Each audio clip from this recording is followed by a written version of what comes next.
The Great Hall of the Galactic Council floated in the darkness of space, orbiting a star that humanity had only discovered 50 years ago. Inside, 12 ancient species sat in their chairs of power, looking down at the small human standing in the center of the room. Park Do-hyun stood with his hands clasped behind his back. He was 63 years old, with gray hair at his temples and tired eyes that had seen too many political games. Beside him stood his aide, Yoon Ji-won, a woman half his age, with sharp eyes that missed nothing. She held a small recording device, capturing every word spoken in this chamber. The Vareth High Speaker towered above them all. It was not a single being, but a collective of crystalline creatures that moved and spoke as one. When it talked, its voice echoed from every direction at once. Humanity has been part of this council as observers for 50 of your Earth years. In that time, you have grown faster than any species in recorded history. Your population has spread to 14 worlds. Your technology advances at a rate that concerns us deeply. Do-hyun said nothing. He had learned long ago that silence was often the best weapon in diplomacy. The Council has reached a decision, the Vareth continued. Earth and its colonies will surrender control of your solar system to Council oversight. All military vessels will be decommissioned. Human expansion beyond your fourth planet will cease permanently. Ji-won's hand tightened on her recording device, but her face remained calm. Do-hyun had trained her well. In exchange, the Vareth said, humanity will receive the protection of the Council. You will be guided by elder species who understand the dangers of the galaxy. You will be safe. The word safe hung in the air like a threat. Do-hyun finally spoke. His voice was quiet, but clear. May I ask why this decision was made? A ripple of amusement passed through the chamber.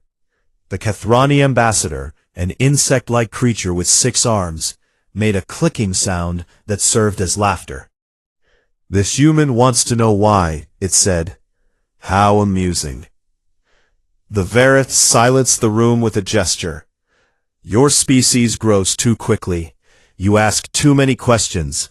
You build weapons when you should build gardens. You reach for stars that are not yours to claim. The Council has seen this pattern before. It always ends badly. For whom? Do-hyun asked. The chamber went silent. No species had ever asked such a question to the Vareth. For everyone, the Vareth replied, and there was something cold in its voice now. The Council has made its decision.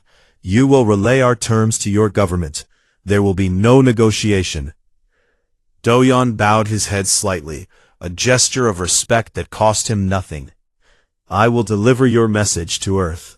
But I must warn the Council of something. Warn us, the Kathrani ambassador clicked again. A warning from prey to predators. You do not understand what you are asking, Do-hyun said simply. And you do not understand who you are asking. More laughter filled the chamber. The elder species found this very entertaining. A young race, barely out of its cradle, making vague threats to powers that had ruled the galaxy for 10,000 years. Do-hyun turned and walked out of the chamber. Ji-won followed close behind. Neither of them looked back. On the transport ship back to Earth, Ji-won finally allowed herself to speak. They're going to enslave us, she said. That's what this is. They did it to the Bright Ones 3,000 years ago. They did it to a dozen other species before that. Do-hyun stared out the window at the stars passing by. Yes, he said. They will try. What do we do? The old ambassador was quiet for a long moment. Then he smiled, and it was not a pleasant smile. We do what humans have always done when someone tries to put chains on us. We prepare. We wait. And when the time is right, we show them exactly who they tried to control. The message reached Earth at 3:47 in the morning, Seoul time. President Kang Soo-hyun was already awake. She had been unable to sleep, sensing somehow that this night would change everything. She was a small woman with short black hair, and the tired eyes of someone who carried too much weight on her shoulders. Before politics, she had been a physicist, studying the nature of reality itself. Now, she studied the nature of power, and she found it far more ugly. Her advisors gathered within the hour. Military commanders, diplomats, scientists, and spies filled her conference room, all of them reading the council's demands on their screens. "They want us to give up everything," General Baek Tae-hyun said. He was a large man with a shaved head and scars on his hands from wars fought decades ago. "Our ships, our colonies, our future. They want us to become their servants," said Intelligence Director Shin Eun-ji, a woman of 73 who should have retired years ago but refused to stop working. "Just like every other young species they've encountered." "What are our options?" the president asked. The room fell silent. Everyone knew the truth. Earth's fleet was small compared to the Council's combined forces. In a direct war, humanity would be crushed within weeks. "We have one option," Director Shin said quietly. "We agree to their terms publicly. We bow and smile and pretend to be good little servants, and in secret, we prepare for the day when we can show them the truth." "What truth?" someone asked. Shin Eun-ji looked around the room at all these frightened, angry faces. These were the leaders of humanity, the best and brightest of their species, and they were terrified. "The truth," she said, "is that they should have killed us when they had the chance, because they won't get another one." By sunrise, every human being on Earth, on Mars, on Luna, on the colonies scattered across 14 worlds, knew what the Council had demanded. And something strange happened. There was no panic. There was no despair. There was no surrender. Instead, there was a cold, quiet anger that spread from person to person like fire through dry grass. Humanity looked up at the stars and saw not friends, but enemies. And humanity began to prepare. The Council expected fear. They received silence. They should have known better.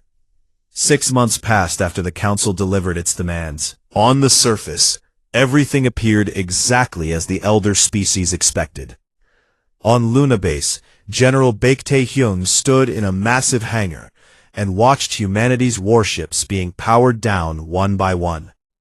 Council observers floated nearby in their environmental suits, recording everything with their many eyes. They saw proud vessels being stripped of weapons. They saw soldiers removing their uniforms. They saw a species accepting its fate. They saw exactly what humanity wanted them to see. The observers sent reports back to the Council every week. "Humans are complying," they wrote. "Military reduction proceeding on schedule. No signs of resistance.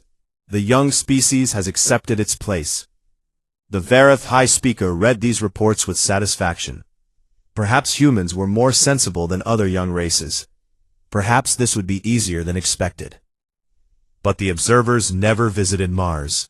Mars was a cold, dead world with a few scientific outposts and some mining operations. Nothing interesting happened there. Nothing they could see. 3 kilometers beneath the red surface of Mars, engineer Choi Yuna walked through corridors that did not exist on any official map.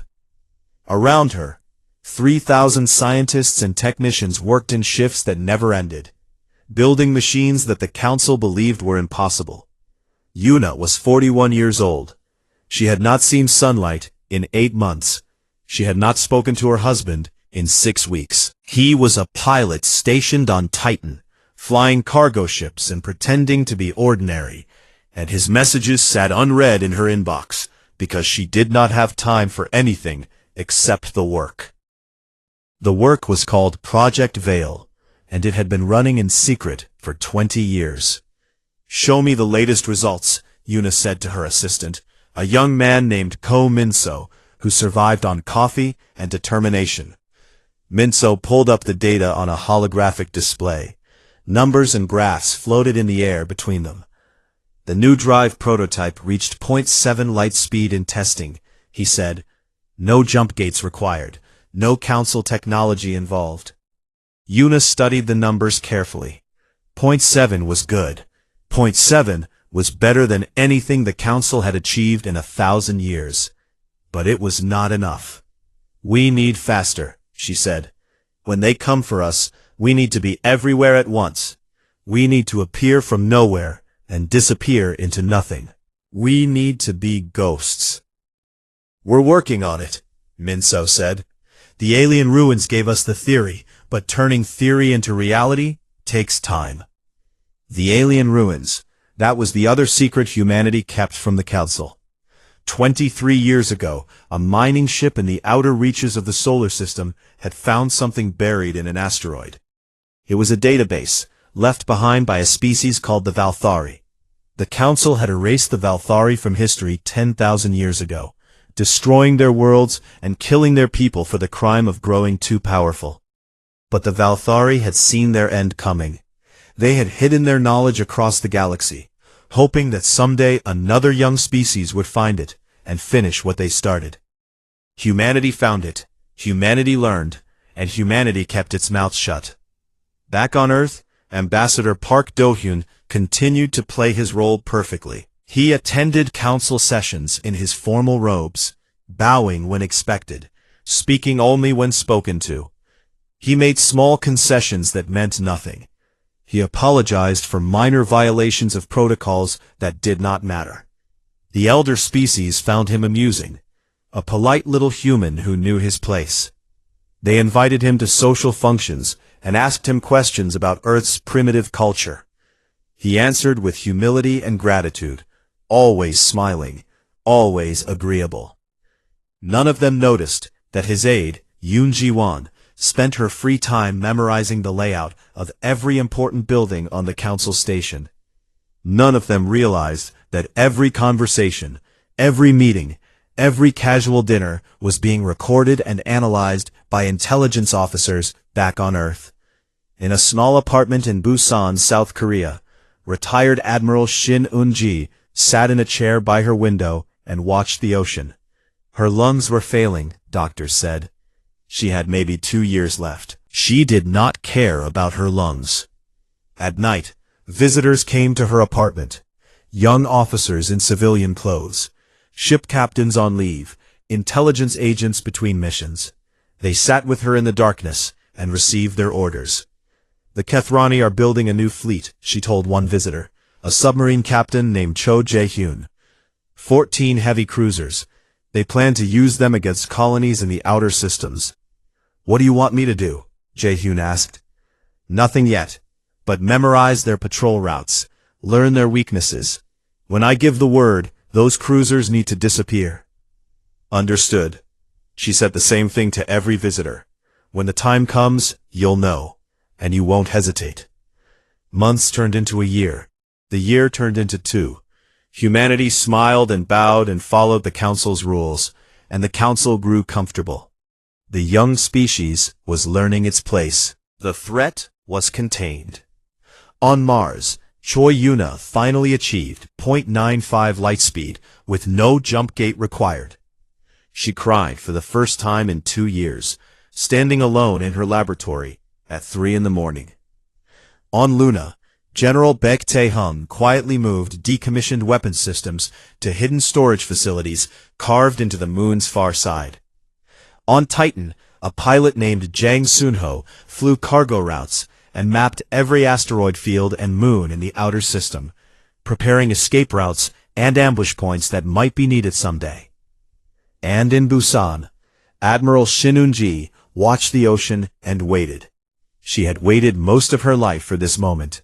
She could wait a little longer. The council thought they had won. They thought humanity had been broken and tamed, like all the others before them. They were wrong. Under the surface, in the shadows, in the quiet places where no one was watching, humanity was becoming something the galaxy had never seen before. They were becoming a weapon. And weapons, as the council would soon learn, tend to fire back. Helion 7 was a frozen moon orbiting a gas giant at the edge of known space. It was not beautiful. It was not important. It was simply a rock covered in ice, where 800 humans dug rare minerals from the ground. The colony had existed for 30 years. Families had been born there. Children had grown up there. It was home. Colony Director Han Jung-soo woke up on a Tuesday morning to an alarm he had never heard before. He was 50 years old, with rough hands from decades of mining work, and a face weathered by hard living. He had come to Helion 7 as a young laborer with nothing. Now he was responsible for every soul on this frozen rock. "What's happening?" he asked his communications officer, a young woman named Bae Soyeon. Soyeon's face was pale. "Ships entering the system, Director. 12 of them. Kethrani military vessels." Jung-soo felt his stomach drop. The Kethrani were known throughout the galaxy for their cruelty. They conquered weak species and stripped their worlds of resources. They had never paid attention to Helion 7 before. The communication came 30 minutes later. A Kethrani commander appeared on their screens, its insectoid face clicking and twitching as it spoke. "Human colony," it said. "The Galactic Council has transferred ownership of this moon to the Kethrani Empire. You have 3 hours to evacuate. Any humans remaining after that time will be considered trespassers and dealt with accordingly." The transmission ended. Jung-soo looked at Soyeon. "How many ships do we have capable of reaching the nearest human outpost?" She checked her data. "None, sir. Our transport ships can barely make it to the next moon. The nearest human station is 4 weeks away." "What about calling for help?" "A message will take 4 days to reach Earth. Even if they send ships immediately, they couldn't get here for weeks." Jung-soo was quiet for a long moment. Outside the windows of the command center, he could see the ice fields stretching toward the horizon. Somewhere out there, Kethrani soldiers were preparing to land. He activated the colony-wide broadcast system. "Attention all residents. This is Director Han. Please gather in the main dome immediately, all of you." Within an hour, 800 people stood before him. Miners, technicians, teachers, children, elderly, the entire population of Helion 7, looking at him with fear in their eyes. "You've all heard the Kethrani message," Jung-soo said. "They're giving us 3 hours to leave, but we have nowhere to go. Our ships can't reach safety. Help from Earth won't arrive in time." A woman in the crowd spoke up. "So what do we do? Just die?" Jung-soo shook his head. "We have a choice. We can load everyone onto our ships and drift through space hoping for a miracle. Most of us would die before reaching anywhere safe. Or," he paused, "or we can stay and fight." Murmurs spread through the crowd. Fight? Against a Kethrani military force? They were miners, not soldiers. "I know what you're thinking," Jung-soo continued. "We're not warriors. We don't have weapons. But look around you. We have mining lasers that can cut through stone. We have drilling equipment that can punch holes in anything. We have explosives for breaking rock. And we have 30 years of knowledge about every tunnel and cave on this moon." An old man near the front raised his hand. His name was No Donghyun, and he had been one of the first miners on Helion 7. "I didn't come to this frozen rock to run away," he said. "I'm staying." One by one, hands went up throughout the crowd. Mothers holding children, young workers barely out of training. Engineers and doctors and teachers. Every single person in that dome chose to stay. Jung-soo felt something burn in his chest. Pride, hope, determination. "Then let's get to work," he said. The Kethrani landed 6 hours later, expecting to find abandoned buildings and perhaps a few fighting stragglers. Instead, they found a colony transformed into a fortress. Mining lasers mounted on defensive positions cut through their landing craft. Excavation charges buried in the ice exploded beneath their soldiers' feet. Tunnels that looked empty turned into ambush points where humans struck and vanished before the Kethrani could respond. For 6 days, 800 miners held off 3,000 Kethrani soldiers. The galaxy watched in disbelief. News of the siege spread from system to system. A mining colony fighting back against one of the most feared military forces in the galaxy. Impossible. Unthinkable. And yet it was happening. On the 7th day, the Kethrani commander sent a message to his superiors. "We need more ships," he said. "These humans refuse to die." But more ships never came. Instead, something appeared at the edge of the Helion system. It arrived without warning, without using any jump gate, seemingly appearing from empty space itself. It was a ship unlike anything anyone had ever seen. Sleek and dark and bristling with weapons that glowed with strange energy. The ship broadcast a message on all frequencies. "This is the Earth vessel Resolve. Helion 7 is under human protection. You have 1 hour to withdraw." The Kethrani commander laughed when he heard the message. 1 ship against 12? These humans were insane. "Destroy it," he ordered. All 12 Kethrani warships turned their weapons toward the Resolve and opened fire. 93 seconds later, there were no more Kethrani warships. Just expanding clouds of debris and the silence of space. In the colony below, Jungsu watched through a telescope as the Resolve descended through the atmosphere. More ships followed it, human ships that appeared from nowhere, just as the first one had. A shuttle landed near the main dome, and a woman stepped out. She was in her 40s, with tired eyes and messy hair, wearing the uniform of an Earth naval officer. "Director Han?" she asked. "That's me. I'm Captain Park Minji of the Resolve. Sorry we took so long to get here. We had to wait for the right moment. And the Council just made a very big mistake. The galaxy would never be the same. The Galactic Council had not called an emergency session in 3,000 years. There had been no need. The elder species controlled everything. Nothing in the galaxy happened without their permission. But when the news from Helion 7 reached them, the session was called within hours.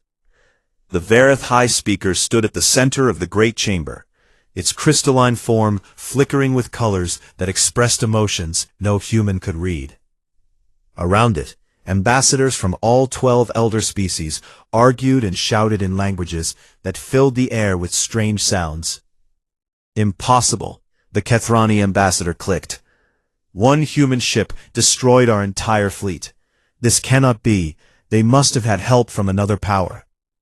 "There is no other power," the Vareth replied. "We have ruled this galaxy for 10,000 years. There is only us and the younger species beneath us." "Then, explain what happened." The Vareth could not explain. No one could. The humans had technology that should not exist. They had ships that moved without jump gates. They had weapons that bypassed shields. They had appeared from nowhere, struck with impossible force, and disappeared just as quickly. "We underestimated them," said the ambassador from the Velen species, a tall being made of flowing liquid metal.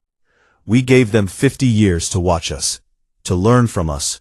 We taught them everything about our technology, our tactics, our weaknesses.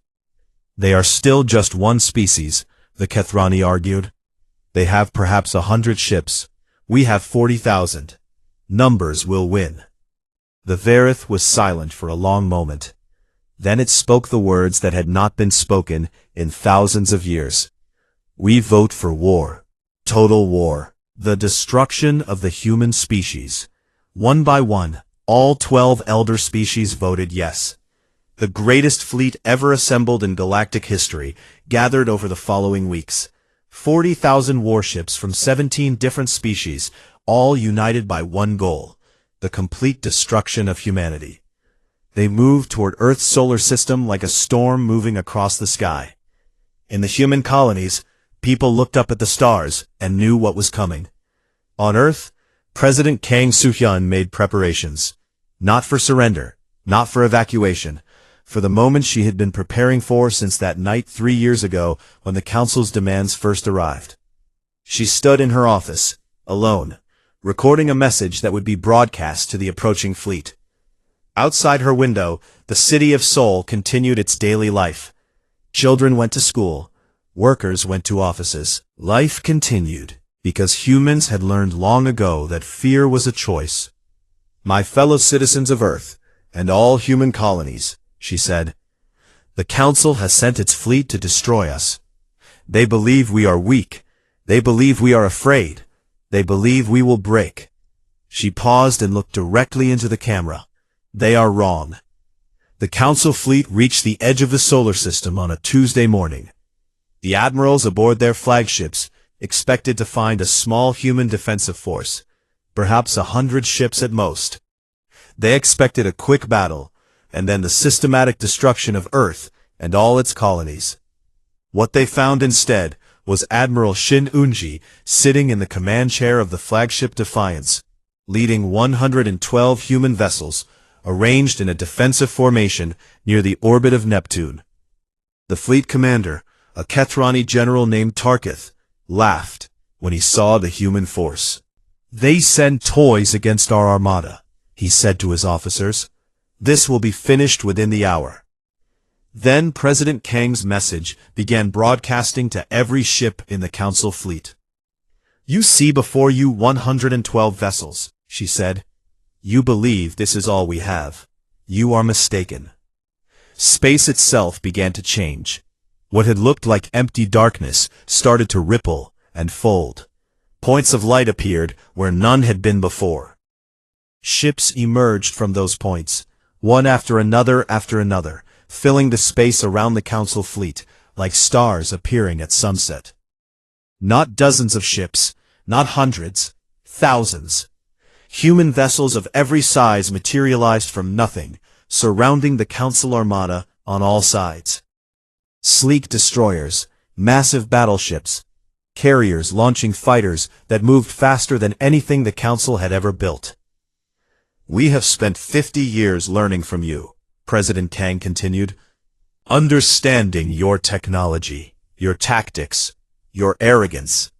We have spent 50 years building something you believed impossible, because you told us it was impossible, and we chose not to believe you." General Tarkith stared at his tactical display. The numbers didn't make sense. Where had all these ships come from? How had humans built so many without anyone noticing? "You came here to control us," the president said, "to make us kneel, to treat us as you have treated every younger species in your history, as servants, as resources, as problems to be managed." Admiral Shin Eun-ji opened a channel to all human ships. She was 73 years old. Her lungs were failing. Her body was dying. And she had never felt more alive. "All ships," she said calmly, "engage at will." The battle began. It was a lesson. Human ships appeared and disappeared at random, striking from impossible angles and vanishing before the Council could respond. Their weapons cut through shields like they weren't there. Their defenses absorbed attacks that should have destroyed them. The Council fleet, the greatest military force ever assembled in galactic history, lasted 2 hours. When it was over, 40,000 alien warships drifted as wreckage through the outer solar system. Millions of alien soldiers were dead or captured. The combined might of 17 species had been reduced to scrap metal and silence. Not a single human vessel was destroyed. Admiral Shin Eun-ji watched the tactical display clear of enemy contacts. Around her, the bridge crew sat in stunned silence. They had trained for this moment for years. They had believed in themselves. But seeing it actually happen was something else entirely. "Send a message to Earth," she said quietly. "Tell them it's done." On Earth, President Kang received the message and closed her eyes. For a moment, she allowed herself to feel the weight of what had just happened. Humanity had faced extinction and survived. More than survived, they had won. Then she opened her eyes and began preparing for what came next. The war was over, but the real work was just beginning. 3 months After the Battle of Sol, the Galactic Council chambers were quiet. The great hall, that had once echoed with the confident voices of elder species, now held only silence and fear. The 12 ambassadors sat in their chairs, but they no longer looked down at anyone. They looked straight ahead, waiting, not knowing what would come next. The doors opened, and Ambassador Park Do-hyun walked in. He was the same man who had stood in the petitioner's circle 3 years ago, accepting the council's demands with bowed head and quiet voice. But something had changed. He walked differently now. He stood taller.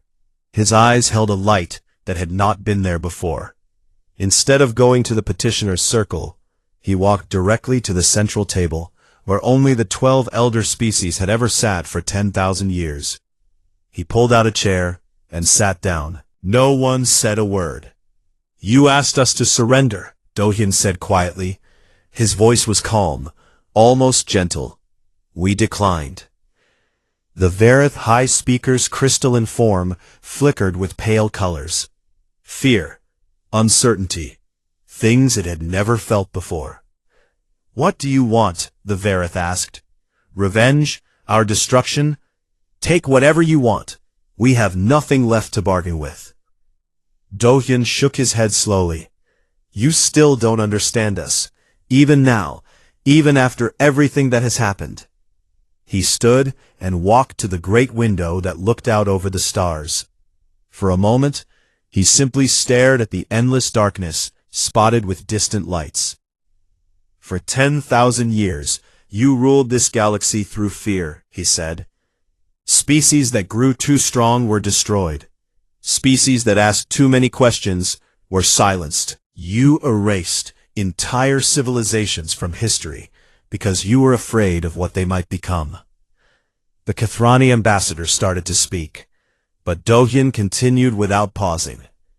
"We found the Valthari database 23 years ago, hidden in an asteroid at the edge of our system. They knew you were coming for them, so they hid their knowledge across the galaxy. They hoped someone would find it, someone who could finish what they started." He turned back to face the council. "We found records of the Valthari, the Xenori, the Bright Ones, a dozen other species you murdered because they threatened your power. We know what you did to them. We know why you fear species like us." Silence filled the chamber. The elder species had no response. Their darkest secrets, hidden for thousands of years, had been uncovered by the very species they had tried to control. "We could destroy you," Do-hyun said simply. "Right now. We could burn your homeworlds and scatter your people across the galaxy. We could do to you exactly what you did to all those who came before us." The Vareth flickered with resignation. It was expecting death. "But we won't," Do-hyun continued, "because we're not you. We never wanted to rule the galaxy. We never wanted power over other species. We just wanted to be left alone, to grow, to explore, to make our own mistakes and learn from them." He returned to his seat at the central table. "We're not here for revenge. We're not here to destroy you or replace you. We're here to offer you something you have never given anyone else." "What?" the Vareth asked. "A choice." Far away, on the frozen moon of Helion 7, Director Han Jung-soo stood in the rebuilt main dome and watched construction crews working outside. The colony was being rebuilt, larger than before. New domes were being constructed. New mining equipment was being installed. People who had fought for their lives just months ago were now building homes for families that would arrive soon. A young worker approached him. "Director, we received word from Earth. The peace negotiations are proceeding well." Jung-soo nodded. He thought about the 7 days they had held off the Kathrani. He thought about the friends he had lost. He thought about the moment when the resolve appeared in the sky like an answered prayer. "Good," he said. "That's good. On Mars, engineer Choi Yuna finally left the underground facility that had been her home for 3 years. She stood on the surface of the red planet and felt sunlight on her face for the first time in what felt like forever. Her assistant, Ko Min Seo, stood beside her. "What happens to Project Veil now?" he asked. Yuna thought about it. "We keep improving it. We keep pushing forward. Not for war, not for defense, but because that's what humans do. We reach for things that seem impossible, and we don't stop until we get there." She pulled out her communication device and finally opened the messages from her husband. Dozens of them. Years of words she had been too busy to read. She started reading them, one by one, crying and smiling at the same time.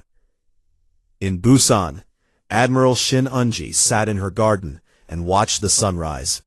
Her lungs still failed her, her body still weakened, day by day. But she had lived to see humanity's moment of triumph, and that was enough. Her granddaughter, a young woman named Shin Hyung, who was training to be a pilot, sat beside her. "Grandmother," Hyung asked, "what happens now that we've won?" Unji was quiet for a long moment, watching the lights spread across the ocean. "Now we prove that we deserve the victory," she said. "Anyone can win a war. The hard part is building a peace that lasts. The hard part is being better than those who came before us." In the council chambers, Ambassador Do-hyun was finishing his speech. "You can accept us as equals," he said. "You can share this galaxy with us peacefully. You can learn that control is not the same as safety, and that fear is not the same as wisdom." "And if we refuse?" the Verith asked. Do-hyun shrugged. "There is no or. That is the choice. Equality or extinction. Not at our hands, but at your own. You've seen what we can do. Imagine what we'll become in another century, another 1,000 years." He stood and walked toward the exit. "We'll be in touch. Take your time deciding. We're patient. We've been patient for 50 years. We can wait a little longer."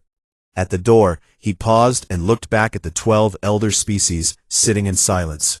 "One more thing," he said. "The species you destroyed, the ones you erased from history, they deserve to be remembered. We're going to build monuments to them on every world we can reach. The Valthari, the Zenori, the Bright Ones, all of them. The galaxy will know what you did, and they will know that humanity chose a different path." The doors closed behind him. In the chambers of the Galactic Council, the 12 elder species sat in absolute silence. For 10,000 years, they had ruled through fear and power. Now they faced a future they had never imagined possible. A future where they were not in control. And out among the stars, across 14 colonies and countless ships, humanity looked upward and outward. No longer afraid, no longer small, finally free. They had proven themselves to the galaxy. Now they would prove themselves to history. The story of humanity was just beginning.